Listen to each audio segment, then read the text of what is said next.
Television as a medium enables anchors to have interviews with the who's who and shift makers from different parts of the globe. This is a quote from Norah Appolus, who has had encounters with different top leaders across the world.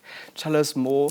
Another veteran journalist in our midst. We have the honor, we have the delight to have Auntie Norah in our midst. Good afternoon, ma'am, and welcome to this special tribute broadcast. I feel so deeply humbled to be in the presence of such veterans. Thank you. Talk to us about the contribution that the late Dr. Geingob made from your perspective to media freedom in this country. Well, I think more than any other politician in this country, Dr. Geingob understood that freedom of the media was absolutely critical for democracy, and that it is one of the tenets of one of the pillars of a sound democratic state. So he went to great lengths to promote freedom of the media. In fact, under him, the media really came into its own in Namibia. There wasn't this climate of fear or this climate of self-censorship. People felt more free to be able, the media felt more free to be able to hold government accountable.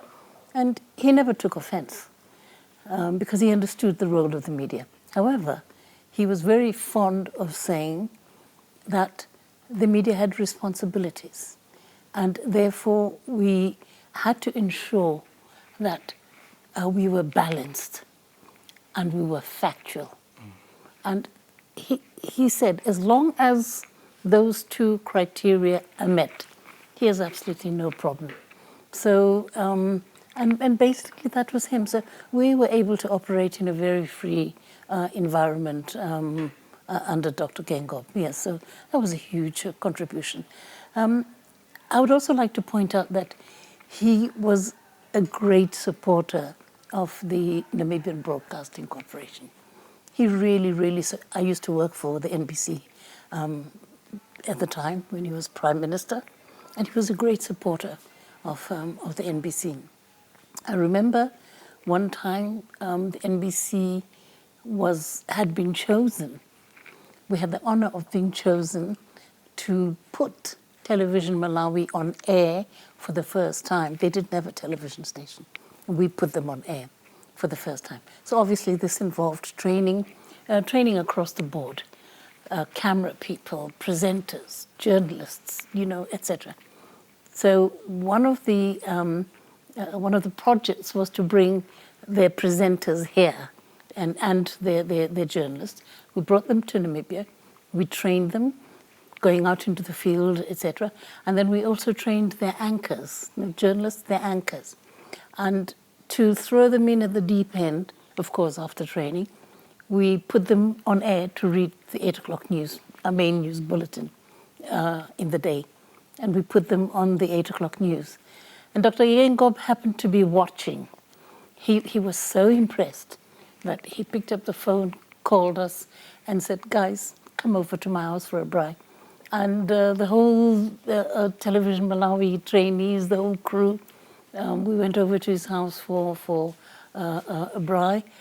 They were so impressed. They were so chuffed, because, I mean, who does that? You're being modest about the common denominator that I see amongst all of that, is that the cream of the crop of trainers was responsible for the training of those journalists. So it does make a lot of sense. Yes. Absolutely. You knew him for a good number of decades as well. Apart from the braai memory, what other memorable moments would you like to share with us? Well, I first met him when I was 15 years old.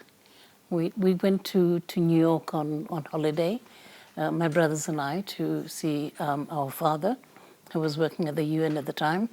And Dr. Geingob was in New York as well.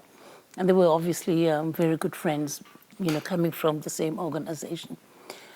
So we would obviously, like, we would go and spend the weekends with Dr. Geingob and his wife, his then wife. They were living in Harlem, and we'd go and spend weekends in Harlem with them, because he and my father would then go to my father's place to watch American football, and they didn't want to be disturbed. So we would be with his wife, and she'd be taking us out while they were watching football. I mean, he was a great sportsman.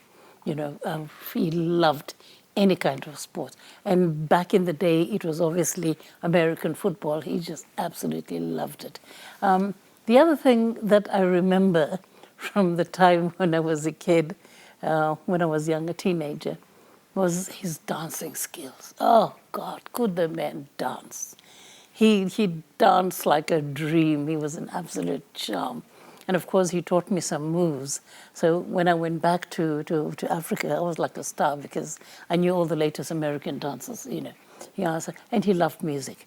He had a vast collection of music, particularly African music. He loved African musicians. He just absolutely loved them. In fact, he brought some of them to celebrate the 10th anniversary of UNIN in Lusaka. He flew them all the way from DRC to come and perform at the 10th anniversary. Now that's telling you something. It certainly also says a lot about Dr. Geingob, the internationalist, that we're hearing that he was not a tribalist at all. Someone referred to him as someone with no tribal bone in his body. But certainly, apart from being a statesman, apart from being non-tribalist, he was this incredible internationalist. What do you have to say about that? Not only an internationalist, he was a great Pan-Africanist. And this is something that people don't actually know, or that they don't acknowledge. He was, apart from being a nationalist, because obviously he was fighting for our liberation, he was also a Pan-Africanist. And one thing we shouldn't forget is that Dr. Geingob cut his political teeth in exile. I mean, he went into exile at a very young age, a political neophyte, if you wish.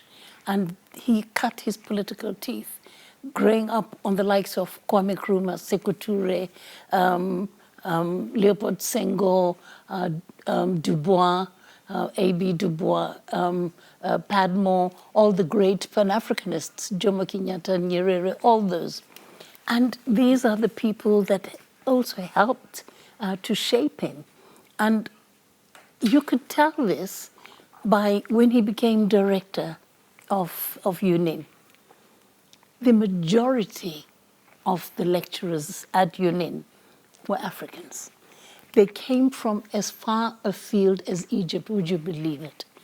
Dr. Fauzi, one of our doctors here, his father was a lecturer at UNIN. We have people like Dr. Amor, Sam Amor, who was a lecturer at UNIN. He was a lecturer at UNIN. What he also did was he asked the ANC, South African ANC, in Lusaka, they were also headquartered in Lusaka at the time, to deploy a certain number of their cadres to UNIN. So he had a whole group, I think there were about 6 or 7 of them, from the ANC, deployed by the ANC to come and lecture at UNIN. So he looked within Africa first for those kind of skills.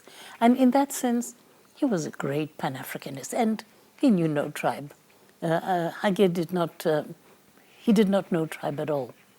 He didn't see tribe. What was his most significant contribution to the media landscape in this country during his tenure as president? I think obviously as a journalist, I would say protecting media freedom, because it is important. We need to have those checks and balances. It's very important. But also he tried very hard to unite the country. He was a unifier. And I think that is also a very important aspect of his presidency. And he was also one of the most approachable of presidents. he was very in tune with the masses, and I think that is very, very important. Yeah, so he's made a great contribution. What will you miss most about him? Everything, I think. I mean, basically everything. Yeah, I'll miss my friend. I'll miss his jokes. He was an incredible. He had an incredible sense of humor. Yeah, and I'll miss his parties. You know, to which we were always invited. But he had an incredible sense of humor. He could be sometimes acidic. He could be misconstrued as harsh. But it was just his sense of humor. Yeah, but he had a lot of empathy, and he was generous to a fault. Very supportive. I remember that he was extremely supportive when my own mother died, and he was one of the pillars that provided my family and I with that support in Zambia. So he was very dependable, extremely dependable. Yeah, so I'll miss all that. Thank you so much for your time. Thank you for your continued service also to the Namibian nation. We appreciate you. Thank you very much, Denver. It was a great pleasure being here.